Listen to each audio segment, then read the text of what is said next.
आज हम देखेंगे त्रिभुजों की सर्वांग समता के SAS प्रतिबंध से संबंधित मिथ्या धारणाएं और एक गलती।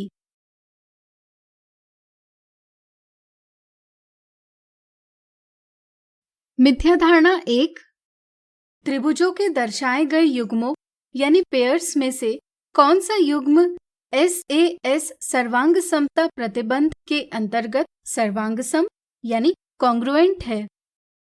कुछ बच्चों को SAS प्रतिबंध की सही समझ नहीं बन पाती।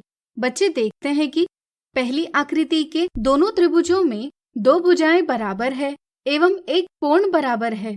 इसी तरह दूसरी आकृति में भी दो भुजाएं और एक कोण बराबर है। इसलिए सोचते हैं कि दोनों आकृतियों में दर्शाए त्रिभुज SAS प्रतिबंध के अंतर्गत सर्वांग सम है। इसलिए वे ऑप्शन 2 का चयन करते हैं, लेकिन यह गलत जवाब है। ध्यान रहे, दोनों त्रिभुजों में दो संगत भुजाएं यानी करस्पॉन्डिंग साइड्स बराबर होनी चाहिए और साथ में उनके बीच का कोण भी बराबर होना चाहिए। तभी हम कह सकते हैं कि वे दो त्रिभुज सर्वांग सम है। पहली आकृति में संगत भुजाएं बराबर है, लेकिन उनके बीच के कोण के बारे में कोई जानकारी नहीं दी है। इस आकृति में कोण B और कोण Y बराबर है, लेकिन वे दो संगत भुजाओं के बीच वाले कोण नहीं हैं। इसलिए यहाँ SAS प्रतिबंध का प्रयोग नहीं किया जा सकता। इसलिए हम यह नहीं कह सकते कि पहली आकृति में दर्शाए दोनों त्रिभुज सर्वांग सम है या नहीं। दूसरी आकृति में दर्शाए त्रिभुजों की दो संगत भुजाएं एवं उनके बीच का कोण बराबर है। इसलिए ये दोनों त्रिभुज SAS प्रतिबंध के अंतर्गत सर्वांग सम है। इसलिए सही जवाब है ऑप्शन 1। मिथ्या धारणा 2, दर्शाए गए त्रिभुज ABC और त्रिभुज PQR में AB बराबर PR, BC बराबर PQ और कोण B बराबर कोण P है, तो निम्नलिखित में से कौन सा कथन सत्य है? बच्चे यह देखते हैं कि दोनों त्रिभुजों में संगत भुजाएं और उनके बीच का कोण बराबर है। इसलिए वे यह तो सही रूप से समझते हैं कि दिए त्रिभुज SAS सर्वांग समता प्रतिबंध से सर्वांग सम है, लेकिन वे इन त्रिभुजों के नाम सर्वांग समता के चिन्ह के साथ सही प्रकार से नहीं लिखते। बच्चों को अंग्रेजी के अक्षरों के क्रम में त्रिभुज का नाम लिखना सरल लगता है, इसलिए वे इन दोनों त्रिभुजों की सर्वांग समता इस प्रकार लिखकर दर्शाते हैं, लेकिन यह एक गलत जवाब है। यहाँ बच्चों ने सुमेलन का ध्यान नहीं रखा है, इसलिए ऑप्शन 1 गलत जवाब है।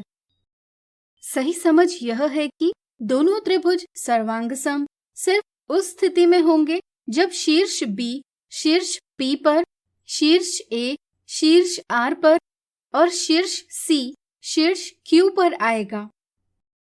जैसे प्रश्न में दिया है कि त्रिभुज ABC और त्रिभुज PQR में AB बराबर PR, BC बराबर PQ और कोण B बराबर कोण P है, उससे ये सुमेलन स्थापित किया जा सकता है। B सुमेलन है P से, A सुमेलन है R से और C सुमेलन है Q से। त्रिभुजों की सर्वांग समता का संबंध सुमेलन को ध्यान में रखकर दर्शाया जाता है। जैसे यहाँ हम लिख सकते हैं, त्रिभुज CAB त्रिभुज QRP से सर्वांग सम है। इसलिए यहाँ सही जवाब है ऑप्शन 2। सुमेलन को ध्यान में रखकर हम सर्वांग समता का संबंध त्रिभुज BAC त्रिभुज PRQ से सर्वांग सम है, त्रिभुज ABC त्रिभुज RPQ से सर्वांग सम है, त्रिभुज BCA त्रिभुज PQR से सर्वांग सम है, या अन्य प्रकार से भी लिख सकते हैं। अब चलिए एक गलती देखते हैं। अगर बच्चों को पूछा जाए कि नीचे दिए त्रिभुज सर्वांग सम है या नहीं, तो बच्चे यह देखते हैं कि दोनों त्रिभुज एक जैसे दिखाई दे रहे हैं, इसलिए वे जवाब देते हैं हाँ। लेकिन ऐसा करना गलत है। ज्यामिति में किसी अवधारणा को मान्यता के आधार पर नहीं, बल्कि सही तथ्यों के आधार पर स्पष्ट किया जाता है। यहाँ दो त्रिभुज एक जैसे जरूर दिखाई दे रहे हैं, लेकिन वे सर्वांग सम है, यह स्पष्ट करने के लिए हमारे पास कोई उचित तथ्य नहीं है। इसलिए हम यहाँ कह नहीं सकते कि दोनों त्रिभुज सर्वांग सम है या नहीं। हाँ, अगर यहाँ हमें दिया होता कि दोनों त्रिभुजों में संगत भुजाएं एवं उनके बीच का कोण बराबर है, तब हम SAS प्रतिबंध के अंतर्गत यह कह सकते थे कि दोनों त्रिभुज सर्वांग सम है। इसलिए ध्यान रहे, ज्यामिति में हमेशा तर्क का उपयोग करें, मान्यता या धारणा का नहीं।